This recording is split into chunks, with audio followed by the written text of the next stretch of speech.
Yes, it's another case for that most famous of all manhunters, the detective whose ability at solving crime is unequaled in the history of detective fiction.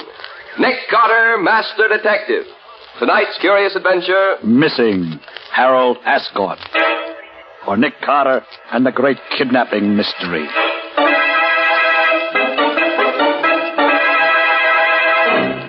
And here's Nick Carter himself to tell you the story.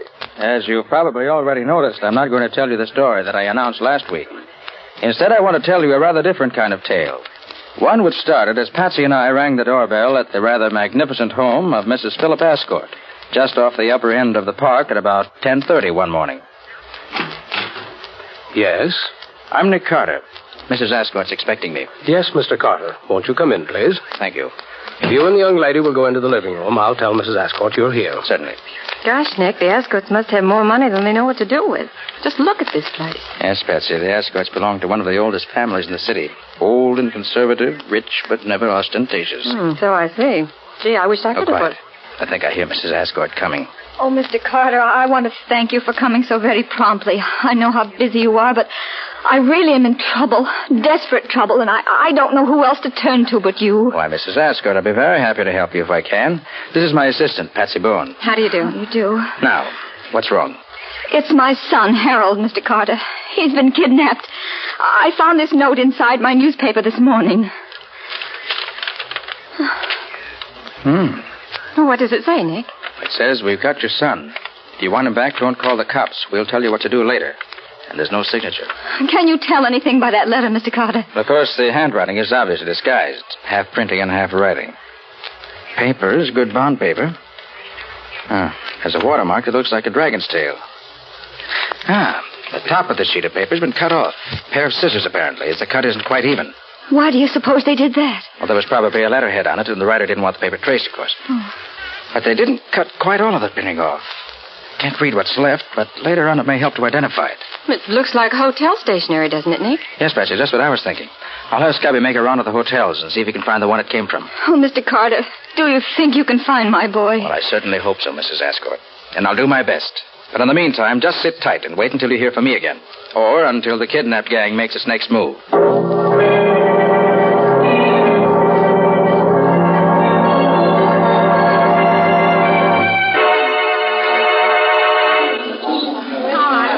Scubby. Oh, hiya, Nick. Didn't take you long to get here. It's no time to waste in a kidnap case, Scubby. You're never going to be sure when the gang will get frightened or annoyed and kill their victim. Now, you find the same kind of notepaper here, you say? I sure did, Nick. The same size, same watermark, and as near as I can tell from what's left in the kidnap note, the same printing at the top. Good.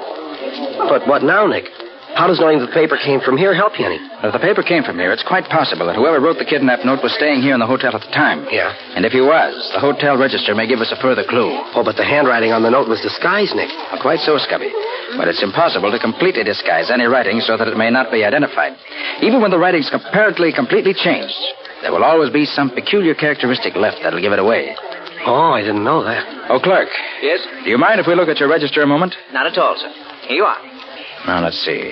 Young Ascort disappeared on Tuesday afternoon, and it's possible that the signature we want might be under Sunday or Monday's date. Well, do you know what to look for? Yes or no, Scubby? I've memorized the looks of the writing in the kidnapped note, and I expect to recognize any similar peculiarities in the signature here. No, nothing here under Sunday's date. No? Let's try Monday. Okay, right over here. And bigger. And... Here. Look at this one. James Scannett. I never heard of him. Of course you haven't. Neither have I. But look at that S. Yeah? And the J. Uh-huh. Note how oddly they're made? This signature, like the kidnap note, is half written and half printed, too. Evidently the work of a man who learned to write late in life, and a man who never writes easily. Oh, I see what you mean, Nick. No question, Scubby. This is our man. Clerk. Yes, sir. Is this James Scannett in the hotel? James Scannett? No, sir. He checked out this morning. I was afraid of that. Do you recall what he looked like? Oh, medium height, sandy-haired, little mustache. He had a crooked little finger on his right hand. I remember him because he answered a lot of questions last night. Thanks, Bert. Well, do you know him, Nick? Why, yes, Scubby. But I sent that man up the river 3 years ago for a 5-year stretch. Oh. Well, maybe he's out. Maybe. I know a man who can tell me. I'll give him a ring and see. Come on. Well, whom did the description fit, Nick? Sounds like Jack Vincent, Scubby. Yeah? Forger and a con man. An old-timer at the business. I can't see for the world how... Oh, pardon me for a minute. Oh, sure, Nick. I'll wait here.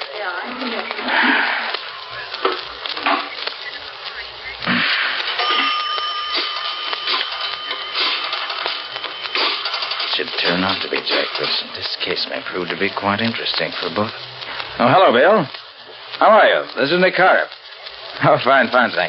Say, Bill, is Jack Vincent still up at state prison? Oh, 2 weeks ago, huh? No, nothing special yet. Oh, thanks, Bill. Good luck. Goodbye. Well, what'd he say, Nick? Vincent was pardoned 2 weeks ago. He's our man, all right. You know, it's a funny thing, Nick, but while you were in there phoning, a couple of men went by me, and I heard one of them say to the other, I saw Vincent Grady's bar last night. Now, maybe that's where he hangs out. You say you just heard that now, Scubby? Yeah, just now. That's queer.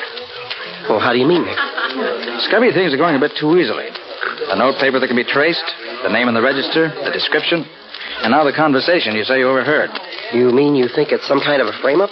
Might be, Scubby. Might be. Well, gee, if it is, Nick, you better... If it is, I'm going ahead just as I was before. Just be a little bit more careful, that's all. Well, they want me to go to Grady's bar. That's where I'm going. See you at the office later, Scubby.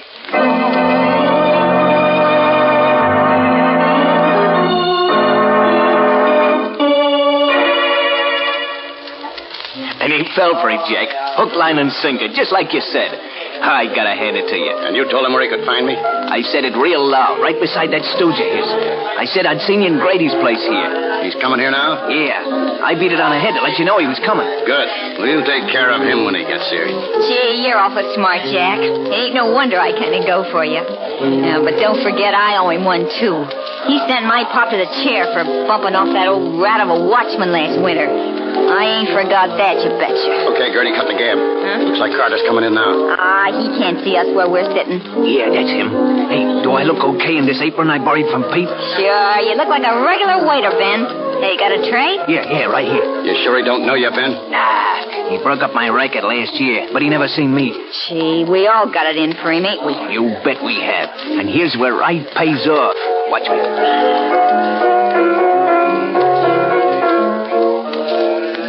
Oh, waiter. Yes, sir. Bring me a large ginger ale and Coke, will you? Coming right up. Well, Nick, lots of familiar faces here, but nobody I really know.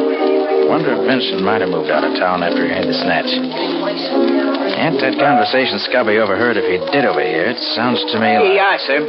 Oh, thanks. Here, give the change. Thank you, sir. Well, at least this ginger ale's cold. Doesn't taste that bad. There's sort of odd flavor to it, though. It must be a new brand of Cokes they mix with it. Can't say that I enjoy it. Why, that's queer. It isn't hot enough in here to make me dizzy like this. It seemed to be... Nick, you fool. You've been doped. You've been...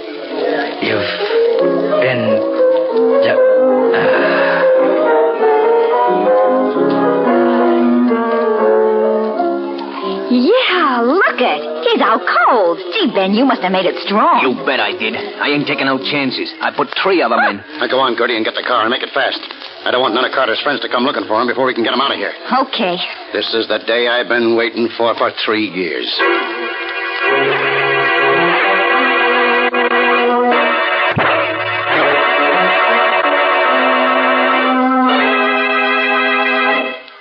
Well, he don't look much like a great detective, does he? All tied up and gagged like that. I'll say he don't. He looks more like a trussed-up chicken. Or a dead duck. And that's what he's going to be as soon as he wakes up.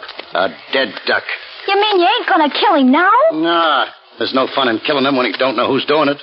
I want him to look me in the eye when I send a bullet into his brain. Oh, gee, Jack, I thought you'd let me kill him. Nothing doing. This is my party. Private and exclusive. Did you get his guns? Yeah, both of them. Hey, should we leave him here in the back room for now, Jack? Yeah, he won't come to for another couple of hours. He'll be safe here. Yeah. Now, you and Gertie stay here and watch him. I got some stuff I want to take care of. I'll be back by the time he wakes up. Okay. Here you go, Mr. Master Detective. And there you stay till we're ready for you. Have a nice sleep. And keep your eye on Gertie, Ben. She might forget and bump him off all by herself.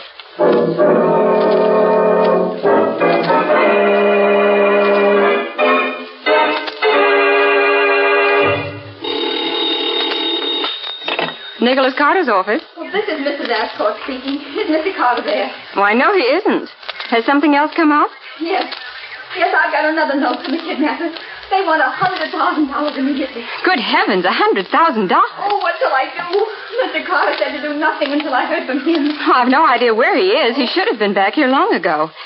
You better just do nothing, as he said, until we hear from him. He's bound to call me pretty soon. Unless something's happened to him.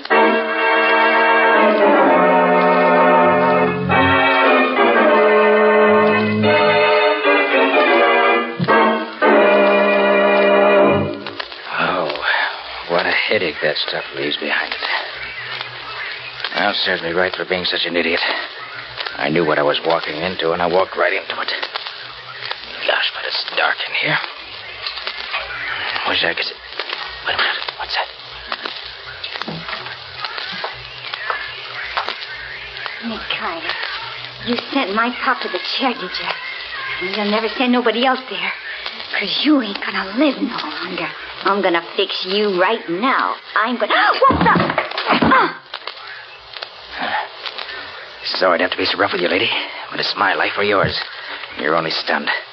Now, if I can reach that knife she dropped before she gets her senses back, I can cut these ropes and get free.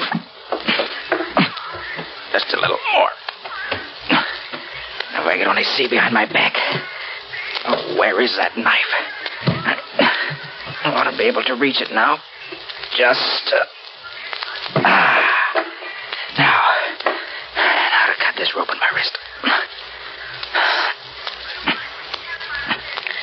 There, a little bit more.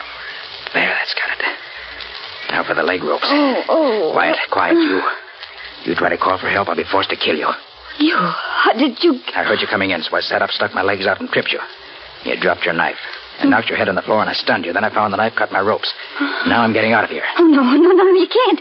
Jack will kill me. He'll murder me. Should have thought of that before. Now, don't try anything. Your friends overlooked this little pistol I carry in my shoulder holster. It's very small, but effective, I assure you. What are you going to do? Why'd you dope and bring me here? To kill me? Well, Jack and Ben were scared you'd try to break up their plans for the kidnap job. I knew it. Now, listen carefully. Who else is in this house now? Only Ben. He's in the next room. Good. And when I tell you to, call Ben. Tell him you're afraid I'm waking up. Ask him to come in here, but don't you warn him. You want me to ask him to come in here? Yes, but no funny business. Now call him. All right. Ben? What do you want? I think Nick Carter's waking up. You better come have a look at him. You're quick? Yeah. Okay, don't touch him. Here, wait till Jack gets back, and then... Up with your hands. I warned you. Now stand aside. I'm leaving here, and don't try to stop me. I'll be seeing you both later, under different circumstances.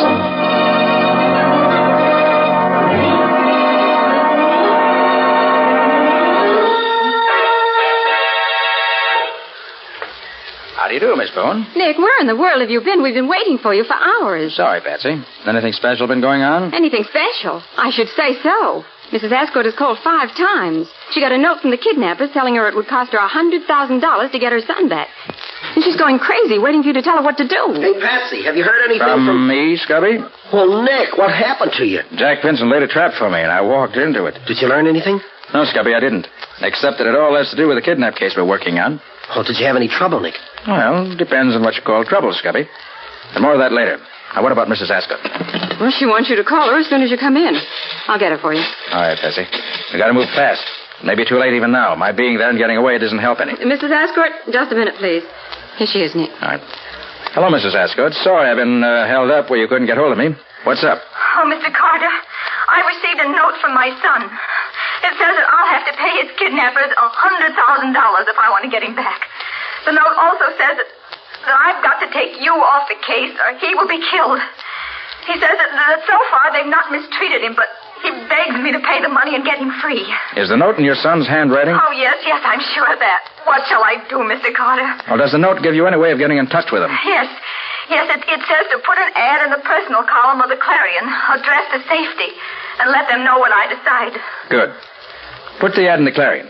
Tell them you're willing to pay the money and ask them how they want it paid. All right, Mr. Carter, but how about, well, what they have to say about getting rid of you? You know what I understand, Mrs. Ascort. Tell them in the ad that you'll guarantee that I'll have nothing further to do with the case. Oh, but that would be a lie, wouldn't it? Yes, of course it would. But would you prefer that the kidnappers kill your son? Oh, no, of course not, Mr. Carter. All right, then. Put the ad in just as I said. And let me know the minute you get an answer. Then we'll plan our next step.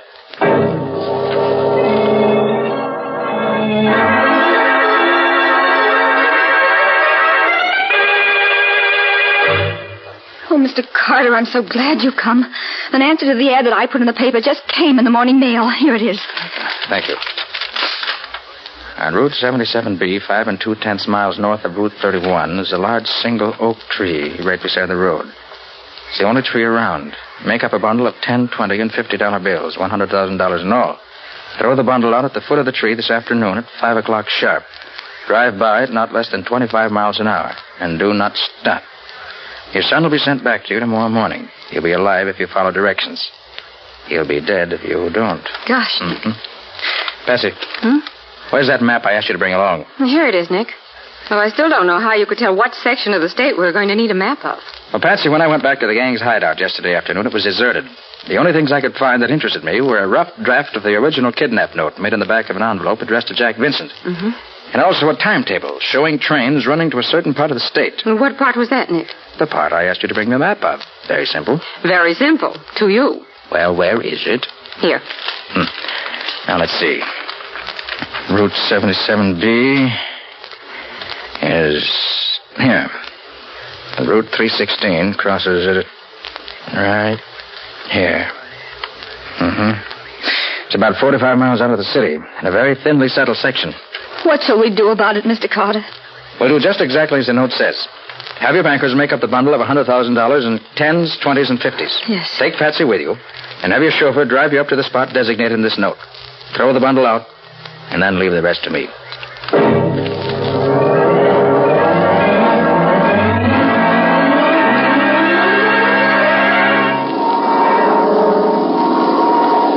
Well, I'm sure glad it's clear today. Otherwise, we'd be out of luck. See anything, Scubby? No, not yet. Hey, Nick, do you suppose anything has gone wrong? No, I doubt it. I have entire faith in Patsy's ability to follow instructions. Gee, sure is sort of deserted around here, isn't it? Yes. Only a few scattered houses and very little traffic. Oh, here, Scubby. Suppose you take over the controls of the plane for a while I take the glasses and have a look around. Oh, sure, Nick. Here you are. Thanks. Got the stick? Yeah. All set. These glasses are really high-powered, aren't they? Hey, I think I can... Yes, there they are. And right on time. Are you sure this is the right road, James? Yes, Miss Ascort, this is the right road. Oh, I'd feel so much safer if Mr. Carter were here. Why, if any little thing were to go wrong, it might mean my boy's life. That's why I'm here, Mrs. Ascort. Just to see that nothing does go wrong. The place you want is about a half a mile ahead, Mrs. Ascort. Oh, dear, so soon? Oh, I'm all of a jitter, Miss Bowen. You'll have to throw the package out. I just can't do it. Now, don't you worry, Mrs. Ascort. I'll take care of everything. Slow down just a little, will you please, James? Yes, miss. I wish I knew how Nick is planning to get the money back. The gang could go anywhere from here, and we'd never know where it was. Oh, I hope Mr. Carter won't do anything to interfere with my getting my boy back. He's worth all the money I have. You can trust Nick to do the right thing. There's the tree, just ahead. Oh. Now, help me up with the package. All right. That's it. Careful now. I'm going to let it go out the window. Here it goes. Well, that's that. Oh, you're wonderful, Miss Bowen. Did you see anybody? No, nobody. Not a soul around here anywhere. I still can't see anybody. The bundle is still right by the side of the road where it fell. Oh, heck, this curve cuts off the view entirely. Well, at least we've done our part. Yes, we've done our part. The rest is up to Nick.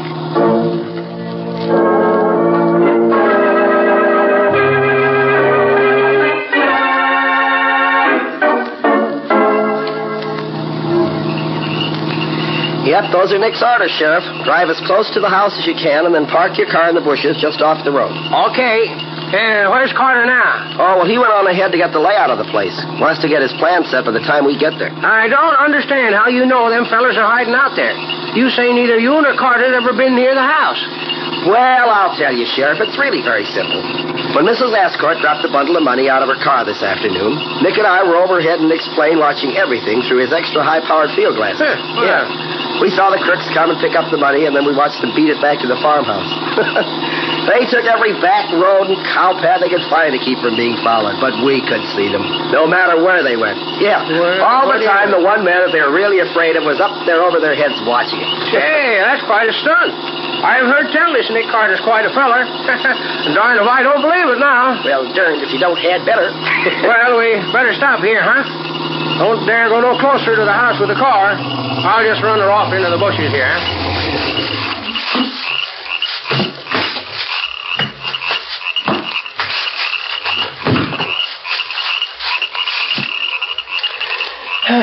Well, I wonder where Nick is. He ought to be here any minute. Yeah. So far, so good. They haven't seen me yet. Yeah, this is the window where the boy should be, if I'm right. Too dark to see what's inside the room. Well, I'll have to take a chance and climb through the window and see for myself. Locked. Well, I ought to be able to slip the latch on an old window like this. This knife will do it, I think. There. Hope my luck holds a little while longer. I guess it's safe to use my flashlight here. Yeah, there he is. Oh, Harold. Harold. Oh. Quiet. Not a sound. Keep absolutely quiet. You all right? Yeah. Caught a pretty bad cold yesterday, though. But who are you? You're not one of the kidnappers. No, I'm not one of the gang. I'm Nick Carter. Nick Carter? Yes. Gee, I've heard of you. You're going to save me, huh? That's just what I'm going to do. Now, I'll get these ropes off your arms and legs first. There we are. Feel better? Gosh, yes. Now see if you can stand up. Well, it's not very easy yet, but I'll be all right. Good boy. Now, we got to get you out of here pronto before one of the gang comes up to have a look at you. All right. How do we get out? Out of the window, same as I came in. All right, come on now. Quiet. Okay. Whatever you say, Mr. Carter. Climb out the window under the roof. Easy now. Easy. That's the boy. Gee, it's dark out here. Can't see anything, hardly. Well, just follow me. There's a post in the corner of the porch we can slide down. I came up it. Careful now. There it is. Here we are. Okay. I'll come right behind you. You go ahead, Mr. Carter. Not Mr. Carter, Harold. Just call me Nick. Gosh, Nick. Am I going to have something to tell the fellas when I get back home? All right. Here we come. There's the boy. Gee, that was easy, wasn't it? All right, son? Sure. Let's get going away from here. All right. My friend Scubby and the sheriff ought to be over there on the edge of the brush. Hey, is that you, Nick? Yes, Scubby. And I have the boy, too. Suffering catfish, Mr. Carter. How in heaven's name did you get him out of there without getting caught? It was easy. Nick's a good detective. I bet he can do anything. Well, thanks for the plug, Harold. Now, here's my idea. Are the three of them still in the living room where they were a few minutes ago? Yeah, I just took a look, and they're still there. What's your idea, Carter? Well, this is it. They think Harold is still tied up nice and snug in his attic room. Now, if they should happen to hear him out here in front of the house, they'd probably come rushing out to see what's up, wouldn't they? Sure. Well, go on, Nick. Well, I don't want any shooting if I can help it. Somebody might get hurt. So you and I will stand one on each side of the front door, Scubby, while the sheriff goes around to the back door, ready to come up from behind them. Yeah. Then Harold will stand out here in front of the house and shout good and loud. They'll come out to see what's what, and we'll poke our guns in their backs. No shooting, no trouble. All nice and simple. Gee, that's swell. What'll I yell, Nick? Oh, whatever comes into your head. Anything at all. Okay, Sheriff? Yep. Sounds nice and simple. If it works, well, here goes the rear guard. Come on, Scubby, and get your guns ready. Okay. And Harold, if anything goes wrong, you run for the woods. They'll never find you out there at a back night like this. Okay, Nick. When do I yell? Count 5 slowly. That'll give Scubby and me time to get into position beside the door. Okay. 1, 2, 3, 4, 5. Renville is mounted. Yippee! Wow! What the hell is the kid doing out here? Get your hands up and fast. Don't try reaching for your guns. We've got you surrounded. Nick Carter, how did you... Just keep those hands in the air, Vincent. All right, Scubby, get the guns. Okay, Nick. Only one on Ben. And two on our friend Jack. I just come along here now. Stop it. Why did this gal trying to skip out the back way, so I brought her along? She belongs to this outfit? I'll say she does. She was the one who watched me while the men went out for the money. Well, looks like we got everything, don't it? Yeah, certainly does, Sheriff. Everything but the ransom money, which must be here in the house somewhere. Nick, can I hold a gun on one of them? Why, sure, son. Here, take Jack's gun and keep it pointed right at him all the time. Hey, Carter, don't let that kid have that gun. He don't know nothing about guns. It might go off and somebody'd get hurt. You're quite right, Vincent. But would it interest you to know that I wouldn't care if it did? As far as I'm concerned, kidnappers are pretty filthy things, the lowest of the low.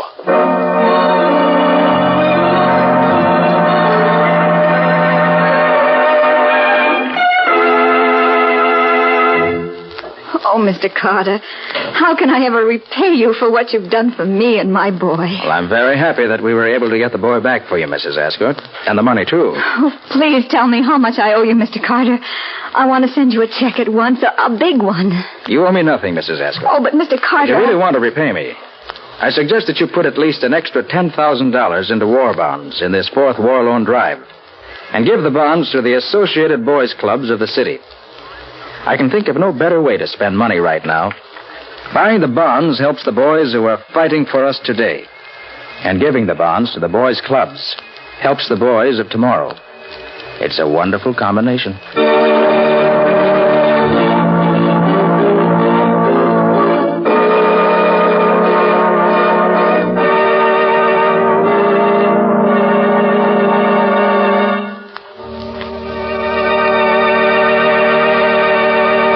This has been another of the strange adventures of Nick Carter, Master Detective, which are brought to you regularly at this same time by WOR Mutual.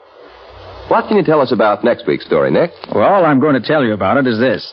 There's such a weird and unusual case that for the only time in my life I was almost compelled to believe that vampires really do exist. I call it Death After Dark, or The Mystery of the Vampire Killings. So long. So long, Nick. See you next week. In the strange adventure you have just heard, Nick Carter was impersonated by Lon Clark, Patsy by Helen Choate, Scubby by John Kane. Original music was played by Lou White. The entire production was written and directed by Jock McGregor.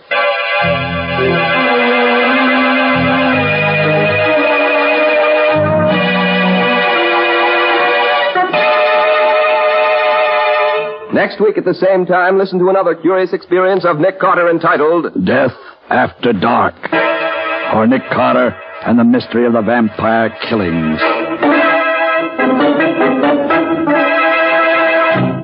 This story is a copyrighted feature of Street and Smith Publications, Incorporated. The return of Nick Carter is broadcast in the studios of WOR and is broadcast over most of these stations every week. This is Mutual.